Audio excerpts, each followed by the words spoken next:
welcome to the Albanach Knitter podcast. My name's Andrew and I'm the chief knitter here on this podcast. It's good to welcome you back for those of you who are returning, and a welcome to those who are new. This episode will contain the usual updates on my current projects, give you some idea of the next projects that I'm going to be working on. As well as that, I'll be taking you up to Machrie Moor to see the ancient standing stones up there. I'll be doing some community shoutouts to those podcasts that I've been watching over these last few years and some that I've been watching more recently. As well as that, I've got updates on a knitting retreat that are coming up. It's coming up twice this year here on the Isle of Arran that I would love to cordially welcome you to. So if you're ready, let's get on with it.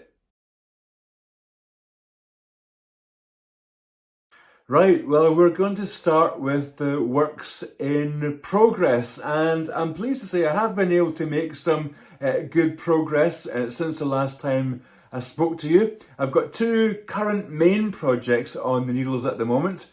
The first one is another fisherman's cap that I've been working on, and then a Monday sweater by Petite Knits for my daughter. And I'm going to start by showing you my progress on the fisherman's cap. Are you ready? Here it is. I think, as you can see, I've made a good bit of progress on the fisherman's cap, and I have to say I am really pleased with this. I love how the colours have come out. I love how it's just come together. And I think gauge-wise, so the last one I made I think was a little bit too big. The one before that was a little bit too small, but I think I might have managed to make the Goldilocks of fisherman's caps. Now, it's still in the work in progress department because, as you may be able to see, I have still got all my little colour work ends to weave in here. Some people dread knitting in the ends, but I have to say I really love it. It's just that boost of this is almost finished as you start to weave in those ends. So I will really enjoy doing that later. But obviously with a fisherman's cap and with most colour work, because you're changing colour a lot of the time, you end up with a lot of ends. So I do have a fair few ends. There you are. There they are in all their colourful glory. And again, for those of you who are interested in that sort of thing, that's the inside of my Fairel cap with all the floats on the back there. So it's still in the works in progress because it's still got those ends to be sewn in. Also, it needs to be washed and blocked, and then it has to have a tassel of glory added on to the top. So not quite finished, but definitely getting there. Now, for this cap, I've used a wool by Rowan. I've spoken about that in the last two podcasts. And it's the Rowan Valley Tweed range. I've got some of it behind me here. You'll see it's a beautiful set of colours, and there's little specks through it. This is the sort of jade one, the yellow one. There is a red, and the base colour I used for the cap was grey. I have to say that the verdict is a little bit out on this Rowan Valley Tweed wool. In terms of wool to work with, I didn't feel it was necessarily the most responsive. It wasn't the most pleasurable stuff to knit with. And it reminded me partially of a wool that I tried to use last year. This was a recycled wool, I think, from King Cole, I believe it possibly was. And it had that sort of, it almost had a sort of plasticky feel. Well, this is not as bad as that, but it sort of reminded me of that. The other thing that really irked me about it, to be honest, was that the different colours seemed to have a different thickness as to how it was all pulled together. Now, the grey that I had chosen, which was the grey for the base colour, that continually seemed to be much narrower wool, much thinner wool than the other colours. And when you're trying to do something like colour work, you sort of want to have it all of much of an equal. width, because when you're changing colours back and forth, it does help to have those wools of the same thickness. And I guess particularly because when I'm knitting colour work, I'm usually obviously using two colours at the same time. Now I throw one colour on my right hand and I pick the second colour using my left hand. And I think particularly because I'm doing that, seemed more important that the wool just had that evenness. So as I say, the jury's still out. Now, as we remember, full price for those yarns was £10 per 50 grams skeins. I managed to get them half price, and so I can't moan too much. But for that price, I just wasn't happy with the result I was getting. However, having said that, the finished object, I think, is something that I really love. I am much happier with the colours in this particular cap than on the last one I made, and actually it's the one that I'm wearing a little bit later on when I take you up to Machrie Moor. It's growing on me, but as you see, I think the colours have come through really beautifully. The artificial light that I'm using in the room won't pick up all the detail of that, but really proud of it, really proud for it. And I'm sure that with some blocking, some of those colours and some of those stitches will really pop. You can just see here where some of the background stitches, because of the different variations in the wool and because of my tension, they've sort of sunk into the background. So I'm hoping that with blocking, those will jump back out. But really excited about that other fisherman's cap. And when it's completely finished, I will show you in some finished objects. Now, the next project I've been working on is, of course, my daughter's jumper, which is for her birthday at the end of March. And I've made some progress, but not a huge amount of progress. But I have to say, this particular project is just a really easy knit. At the moment, it's one of those sit down in front of the telly and just knit away. It's one of it's I think probably easier projects, and that was good for me. But I'm still learning. So here it is. As you can see, I've made the neckline. It's making good progress. Just want to see what that little bump is there. A little bit unevenness that will block out, won't it? It'll block out. So I'm well past the neckline, and the raglans are continuing down. And just like you see the other side, it's all sort of wrinkled up on the needles at the moment. I think I might try and put an extra extension to the cable that I'm working with, mainly because here where the join is, I'm getting a little bit of a pulling away, and I think that if I had a little bit more on the old what's the word? Cable extensions, I might have a little bit more flexibility to work with. So still really enjoying that. I'm still knitting away the yoke in the round, as you can see. And at the moment, I'm still making the raglan increases for the front and for the sleeves. I think I've got maybe about 10 rows to go before I stop extending for the sleeves and just extending at the front and back.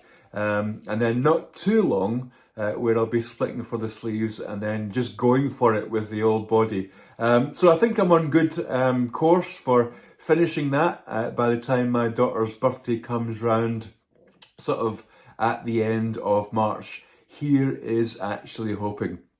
So that was all my works in progress at the moment. Now, there are no real finished objects for this particular episode. I just don't have the time to do all the jobs, to do all the knitting, to do the podcasting and have finished objects.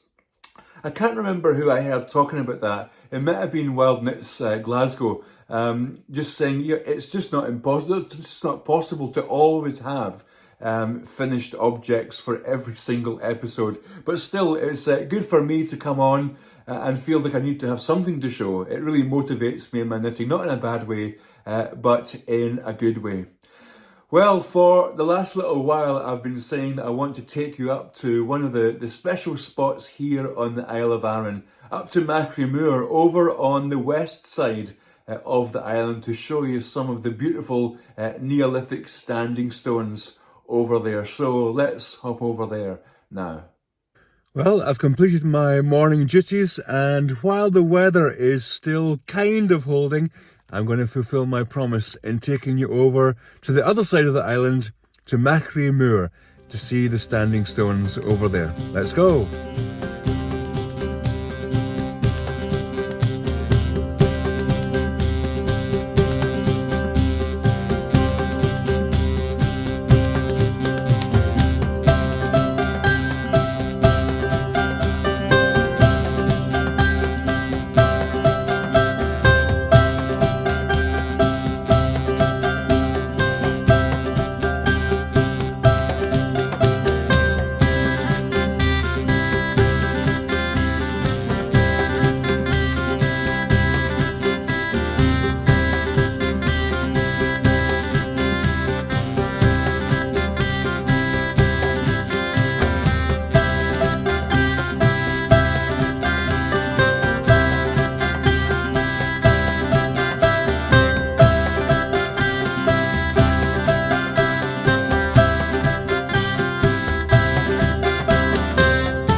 So we have come over to the west side of the Isle of Arran, where we're only separated from the mainland by around 1 or 2 miles. I'll show you that a little bit later on, but here we are in Machrie, standing on Machrie Moor, and up behind me there, along that track, is the remains of some of the ancient inhabitants of the island. We're going to take a walk up there and I'll show you around.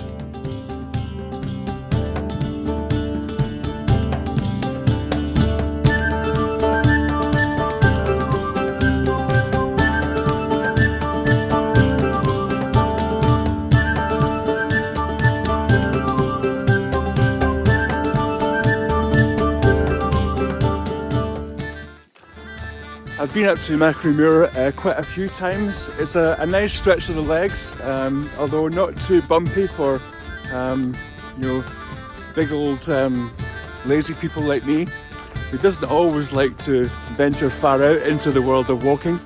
Would much rather be at home, knitting of course, but it is good to get the exercise. And actually, I've been waiting for a break in the weather. We've had a lot of rain here on the Isle of Arran. Especially since October 2022, it feels almost like it's rained every single day. But today, as you may be able to tell, it's quite calm. There's no wind, and that makes all the difference in being able to get you out here today. So I hope you're appreciating the sacrifices I'm going to show you some of the beauties of our island.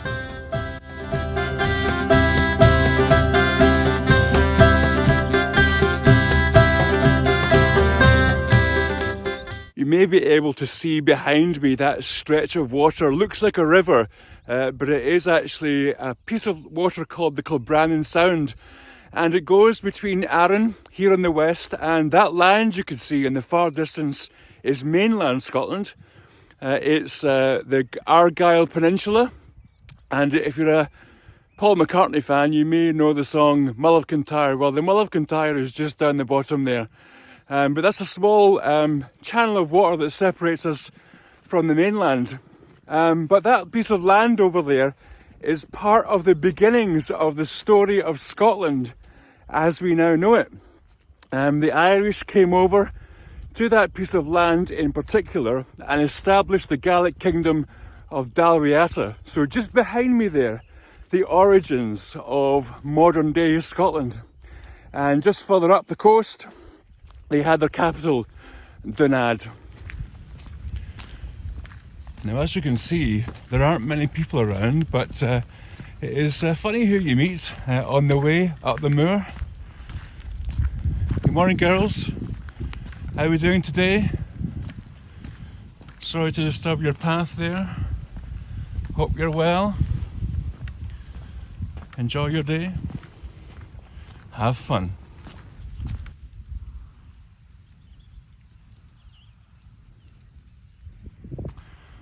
This landscape now, of course, bears the marks of more recent human habitation, but this is an ancient landscape, and just over that hill over there is the most spectacular view. The first place to show you on this 2 kilometre route is the area behind me. This is an ancient barrow, a burial place for an influential individual. And we expect that this individual died 4,000 years ago. But as you will now see, you can see they obviously held significant power in this area, given the size of their burial place. So this is the Moss Farm road site, and it says this cairn marks the burial of a powerful individual who died 4,000 years ago. The cairn was about 20 metres in diameter and made from heavy boulders set in yellow sand, topped with distinctive small angular pieces of red sandstone. Circling the cairn was about 3 metre wide outer bank of fist-sized stones, then a kerb of upright sandstone slabs. The cairn has only been partially excavated, so we don't know what is under the centre. It may conceal a stone-lined cist in which a body would have been placed in a crouched position with objects like pottery and tools.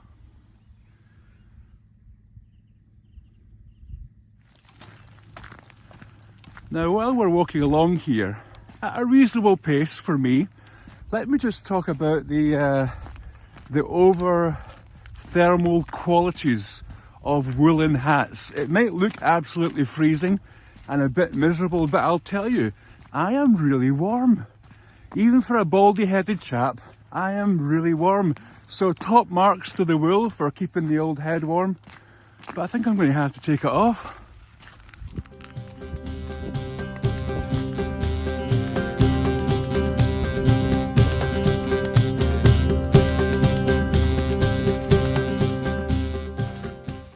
Now this is what is called suffering for your art. I'm about to climb that wee slope behind and I'm moaning inside, and I thought to myself, why should you, the watchers, the viewers, be spared from the moaning? Here I go, for you. Don't know who these people are, thinking they expect some exciting content. I just want to sit on the couch and knit. And here I am climbing up hills on a wet, soggy day just to show them some old stones. And just at the top of that hill we can start to see the ritual landscape coming into view, one of the smaller sets of stone circles.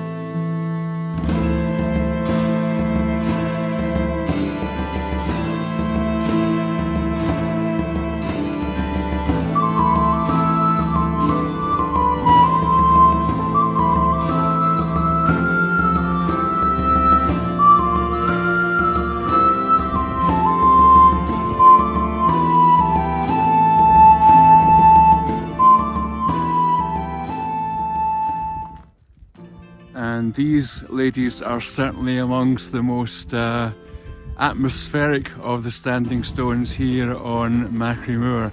I'm just going to go and try something out.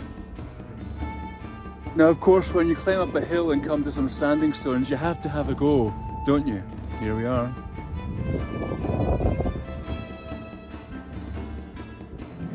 Where is Claire Fraser when you need her?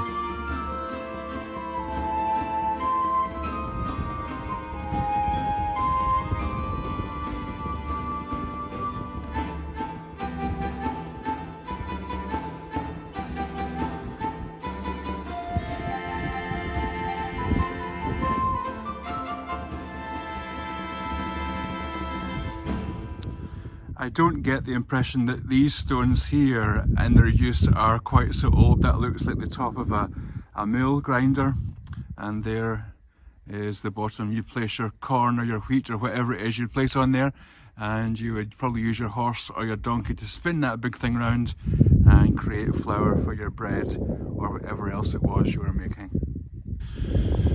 Now, having gone to the suffering of getting up here, there's definitely a need for some rest before heading back down the hill. So what better than some time for a spot of knitting?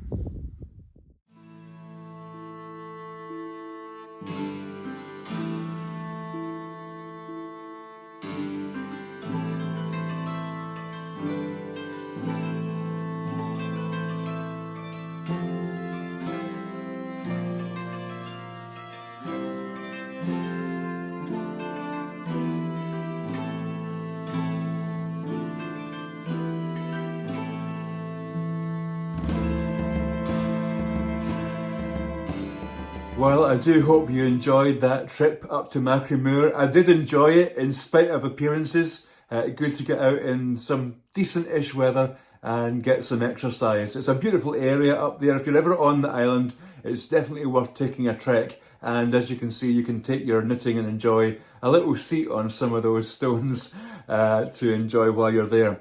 Now, I do have a few projects in mind that I'm going to be casting on, especially as the Fisherman's Cap is coming close to conclusion.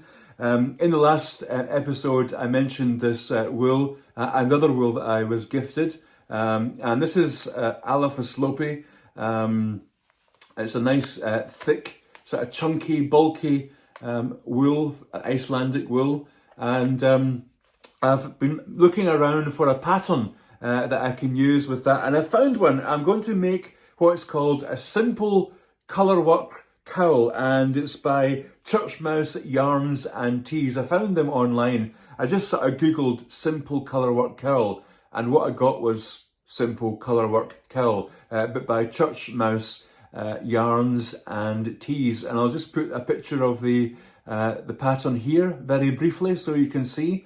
As I said last time, I've never used Icelandic lopi and Alaphus lopi, so I'm looking forward to see how that knits up. I'm sure it'll be quite a quick project. It won't be for me, it'll be something that will be put into the stash and gifted to someone when that comes around, so I'm really looking forward to that. Now, one of the other things that came up to me on, I don't know where, I think it was either on a podcast or on somebody's blog or on somebody's Instagram, but someone had ordered a little kit from Etsy, I think it was, from Tabby and Tweed. And what Tabby and Tweed provide is they provide this in a little packet. I haven't opened it up yet. In this little packet, this here is a weaving bookmark loom. And as you can see, it comes with a selection of yarn, and there's a little pattern in there, some instructions as to how to do it. This little comb, I think, is to push the yarns of the weft against the warp, or the warp against the weft. I don't know much about weaving to be able to know what the difference is at the moment, but I was just fancying something a bit different. So it comes with instructions on the back there, and so someone was recommending it, so I thought I would have a go at that as well. So there might be, next time you come to join me here on the podcast, some nice woven bookmarks. I had one other thing that I wanted to show you. Now, this isn't a work of mine. It's not a work in progress. It's not anything like that, but it's a beautiful little accessory that I have. Of course, you may recognise it as a yarn bowl. And this is a very special yarn bowl because as I was leaving my last place of employment, more or less my line manager is a bit of a wooden, wizard. And he actually made this with his own fair hands, with this beautiful lid.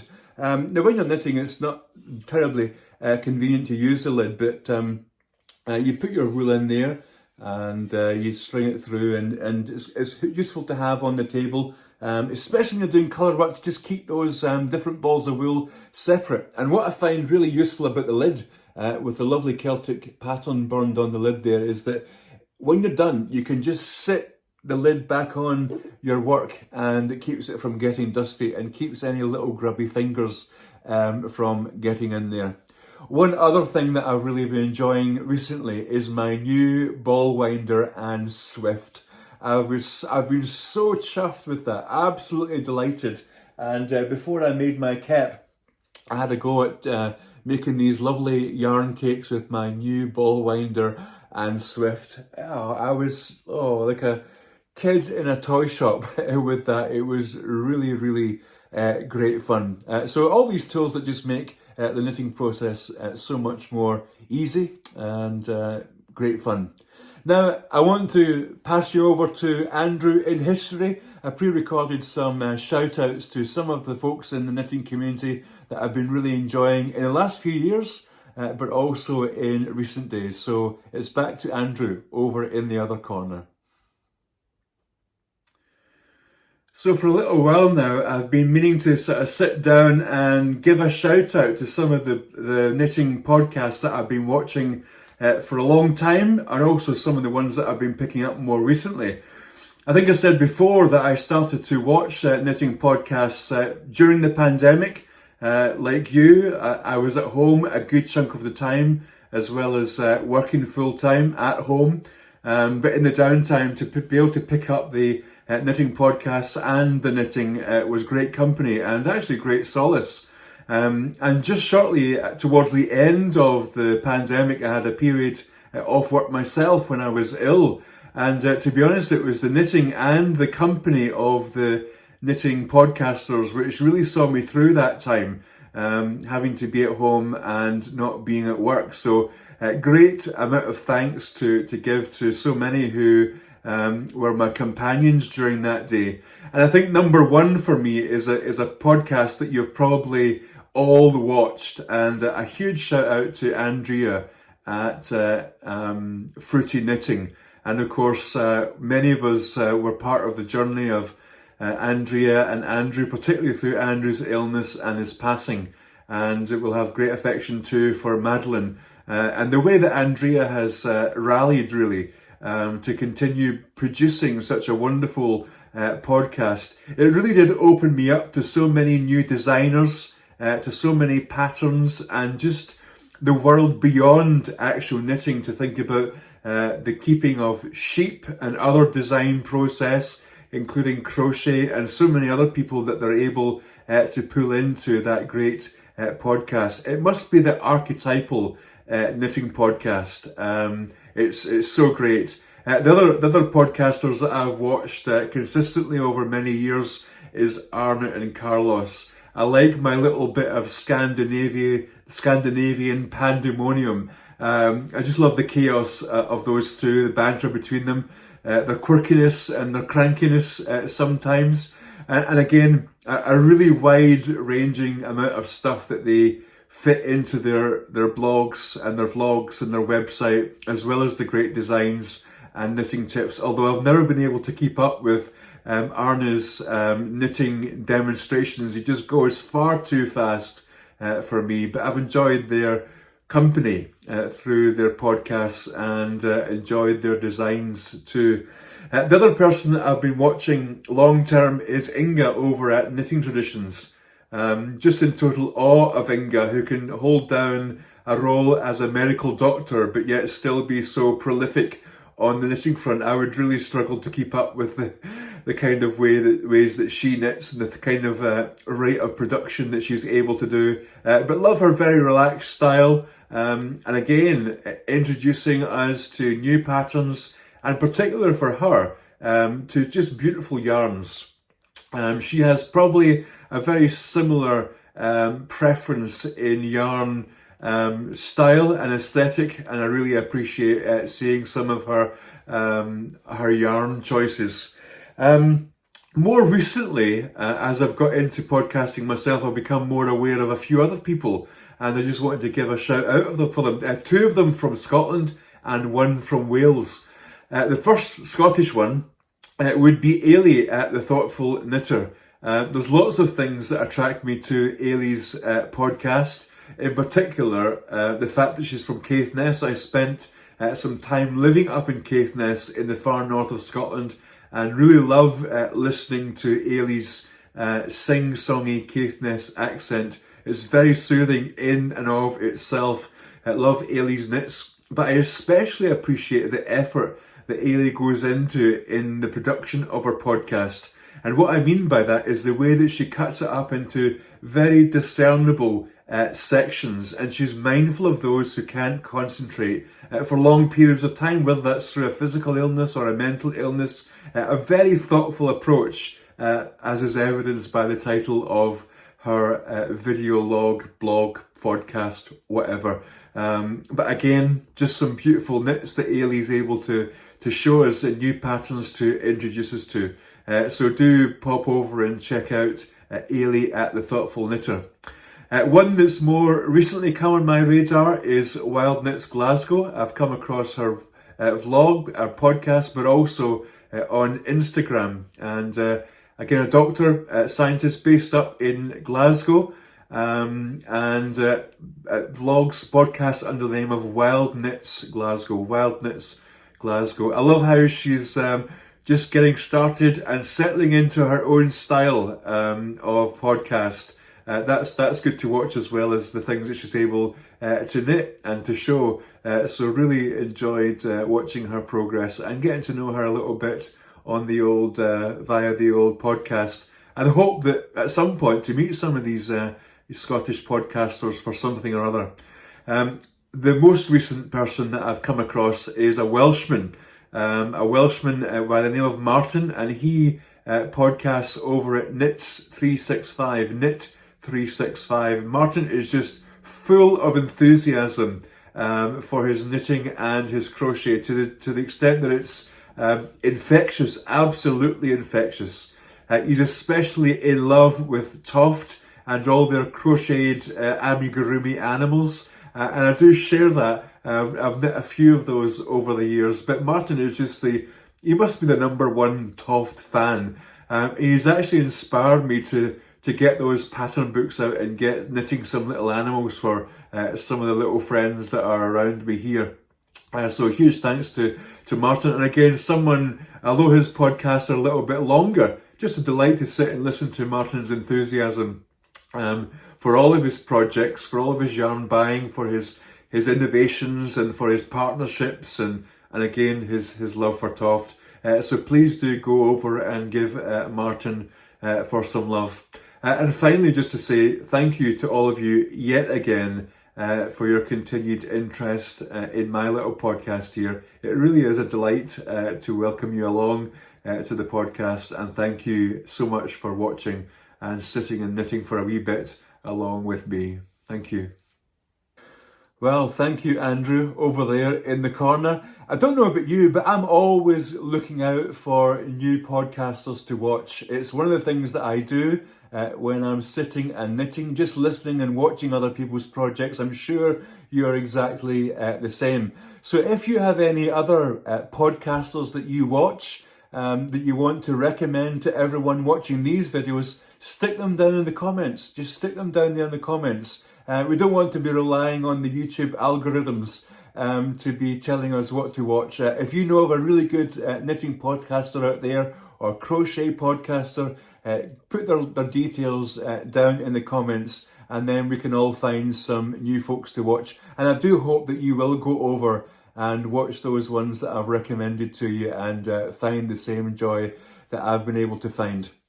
Now, before I sign off for today, I do just want to give you some information about the knitting retreats that we have planned at Sannox Christian Centre. That's one of the places I work on the island. You've seen our little meeting place, and you've seen the outside of our residential cottage. We are going to put on some residential knitting retreats here in the Isle of Arran twice this year. The first one is coming up relatively soon, 25th to the 27th of April. And then we have another date coming up towards the end of the year, the 8th to the 10th of September. The 8th to the 10th of September. Now, I've put a link below with all the details of those retreats, how to book, and a few ideas and all that sort of thing about what's going to happen. But I do want to say that the place where I work, Sannox Christian Centre, is a Christian retreat centre. And as part of that retreat, there will be in the morning and around lunchtime and towards the end of the day, opportunities to stop and to reflect. There'll be some prayer and there will be some worship. But one of the things about Sannox Christian Centre is it is actually for everyone. And you choose what of those activities you dip in and out of. So if you just want to come for the knitting and for the beautiful scenery and for our little cosy cottage and to meet some new knitters, I would love you to come along. It'd be great to meet you. And for those of you who want to participate in the prayers and the worship, you're of course welcome to do that as well. But do check out the dates. Do check out whether you think you can come along, and you would be very welcome to Sannox Stitches. And I say, if these are well supported, I'm looking forward to building in some more of these knitting retreats on into the future. So check them out. Well, before I sign off for today, I thought it was about time we had another little Gaelic lesson. So if you're ready for this, one of the most useful phrases in any language is a way of expressing some exasperation. You need more than one language to express exasperation. And Gaelic has a wonderful phrase for expressing some exasperation, but in a kind way. And so I want to introduce you to one of my favourite phrases, and it's this. Oh, Machrie. Oh, Machrie. Doesn't it sound like the kind of phrase you need just to let that exasperation off? It simply means, oh my goodness, and it can be used in any situation.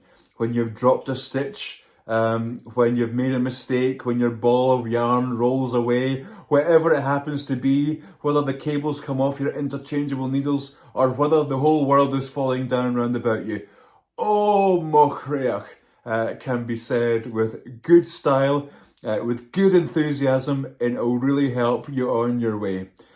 Listen, thank you so much for watching the podcast once again. It's been great to sit and chat to you.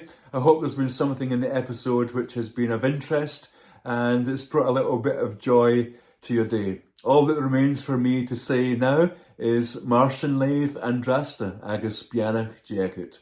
Take care and God bless.